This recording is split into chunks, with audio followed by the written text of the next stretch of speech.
देखो in every competitive exam जैसे कि नीट हो या जेई हो इसमें बॉन्ड ऑर्डर का क्वेश्चन तो रहेगा ही रहेगा ना। फॉर एग्जांपल O2 प्लस या फिर N2 प्लस इसका एक ऑर्डर आता है। ये तो 100% श्योर हो कि कॉम्पिटिटिव एग्जाम में ऐसा क्वेश्चन आएगा ही आएगा। चलो आज देखते हैं ऐसा ही क्वेश्चन जस्ट 15 सेकंड्स में कैसे सॉल्व करते हैं। एग्जाम्पल के तौर पे यहाँ पे हम लोग ले लिए हैं इन टू का एक एमओ। वैसे ये वाला क्वेश्चन या फिर ऐसा क्वेश्चन सॉल्व करने के लिए कोई एमओ ड्रॉ करने का ज़रूरत नहीं है, लेकिन पहले कॉन्सेप्ट समझ लेते तो पता चल जाएगा 15 सेकंड्स में कैसे सॉल्व हो रहा है। तो देखो इसमें ये वाला जो हम लोग एमओ लिए है उसमें देखो ये सिग्मा 2 हो गया होमो। अभी इसमें अगर इलेक्ट्रॉन्स या फिर नंबर ऑफ इलेक्ट्रॉन्स अभी बढ़ रहा है तो क्या होगा, बॉन्ड ऑर्डर घटेगा, क्योंकि इसके बाद जितना भी इलेक्ट्रॉन्स यहाँ पे फील होगा वो होगा एंटी बॉन्डिंग ऑर्बिटल में। तो एंटी बॉन्डिंग ऑर्बिटल में जनरली इलेक्ट्रॉन्स जाने से क्या होगा, बॉन्ड ऑर्डर घटेगा। या फिर इलेक्ट्रॉन्स इसमें अगर कम होगा ना तब भी देखो बॉन्ड ऑर्डर कम हो जाएगा। क्यों, अगर इलेक्ट्रॉन्स कम होगा तो कहाँ से कम होगा, दैट इज बॉन्डिंग ऑर्बिटल से कम हो रहा है तो उसमें भी बॉन्ड ऑर्डर घटेगा। तो एक सिंपल सा इसमें ट्रिक्स है, वो क्या है, अगर 14 इलेक्ट्रॉन्स टोटल बन रहा है जैसे कि N2 का है तो उसमें हम लोगों का जो बॉन्ड ऑर्डर आएगा वो आएगा इक्वल टू 3।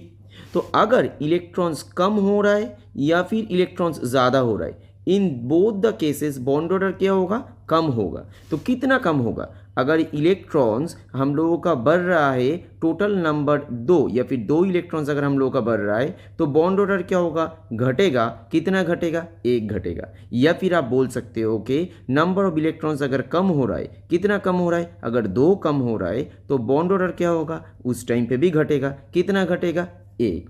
सिमिलरली अगर इलेक्ट्रॉन्स एक नंबर ऑफ इलेक्ट्रॉन्स अगर 1 ज़्यादा या कम हो रहा है तो बॉन्ड ऑर्डर का चेंज कितना आएगा, 0.5 आएगा, मतलब बॉन्ड ऑर्डर 0.5 डाउन होगा। अभी चलो इसको अप्लाई कर लेते हैं। फॉर एग्जांपल हम लोग के पास है अभी O2, तो O2 में कितना इलेक्ट्रॉन्स है, O2 में इलेक्ट्रॉन्स है टोटल 16, तो 14 से क्या होगा, 2 इलेक्ट्रॉन ज़्यादा होगा तो बॉन्ड ऑर्डर कितना होना चाहिए, हो जाना चाहिए 2। देखो O2 में बॉन्ड ऑर्डर 2 ही है। या फिर फॉर एग्जांपल हम लोग को चाहिए F2, तो F2 में टोटल नंबर ऑफ इलेक्ट्रॉन्स कितना है, जस्ट 18 है। तो कितना हुआ, 4 इलेक्ट्रॉन ज़्यादा हुआ तो बॉन्ड ऑर्डर कितना, 2 कम हो जाना चाहिए। तो बॉन्ड ऑर्डर क्या होगा, 3 - 2 मतलब बॉन्ड ऑर्डर आएगा 1। तो ऐसे ही विद इन 15 सेकेंड्स अब कोई भी बॉन्ड ऑर्डर का क्वेश्चन आएगा तो आप लोग इजीली सॉल्व कर सकते हो, क्योंकि बॉन्ड ऑर्डर का जो क्वेश्चन आता है उसमें नंबर ऑफ इलेक्ट्रॉन्स ऑलमोस्ट 12 से 18 तक ही वेरी करता है। तो ये जो रूल मैंने बताया ये नंबर ऑफ इलेक्ट्रॉन्स 12 से 18 तक ही वैलिड है, and in any type of this bond order questions this rule can be applied. Thank you very much for watching this video, see you,